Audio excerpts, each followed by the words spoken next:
अरे मुर्गा बियर मंगा ले रे यारबा। अरे पिकनिक मने बनाया साल के। अरे जियो हो जियो भैया, मंगा लो मुर्गा बियर। हाँ हैप्पी हैप्पी न्यू ईयर कहबे अपना नबका माल के। हरे हैप्पी हैप्पी न्यू ईयर कहबे अपना नबका माल के। हरे पूछ लेबै हाल चाल के। हरे पूछ लेबै हाल चाल के। हैप्पी हैप्पी न्यू ईयर कहबे अपना नबका माल के। हरे हैप्पी हैप्पी न्यू ईयर कहबे चुम्मा मंगबै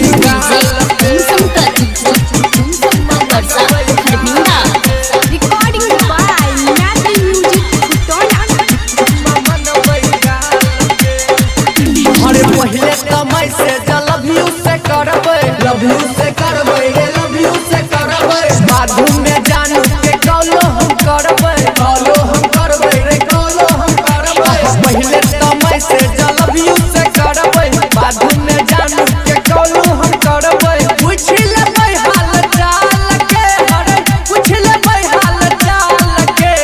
हैप्पी हैप्पी न्यू ईयर कहबै अपना नबका माल के। हरे हैप्पी हैप्पी न्यू ईयर कहबै अपना नबका माल के।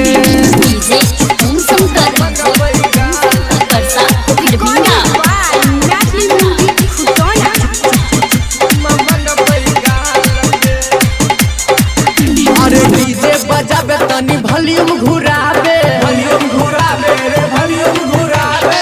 राइटर कमलेश संगे मुकेश के नचाबे रे मुकेश के नचाबे।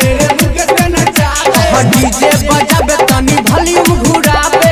राइटर कमलेश संगे मुकेश के नचाबे। आर के करतै धमाल रे।